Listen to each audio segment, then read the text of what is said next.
जय जगन्नाथ सांग मैंने मोर मिनी ब्लॉग को आपण मानक स्वागत। आज चलतु करवा द्वितीय घाट। तो देखो मुझे मटर सरिका सब भेदे देपर सब पनीपरिया को काटी दे सारापर मटर को आगे तेल भलसे ब्राउन करके भाजीदेली। भेजिटेबल हरिया को सब पकईकि भलसे ताकू भी भाजिली।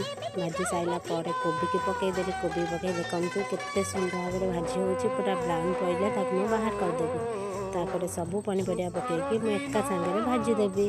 भाजी सारापर आलू हेरिका सब पकई सारापर मसला परिया सीझीगला को सब बाहर करदेली। मसला को भलसे कषिदेली। कषिदे सारापर सब परिया को एका सहित पकईकि घाटी देली। घाटी दे सारापर जस्ट पानी देदेली। पानी दे सारापर टिके मसला देकी तापर घोड़े देली। घोड़े दे सारापर रेडी होगला आमर द्वितीय घाट। देखो आस कि खाइब यपरी रेसिपी करने को हेले आप मैंने मो वीडियो को लाइक शेयर सब्सक्राइब कर। टाटा जय जगन्नाथ को।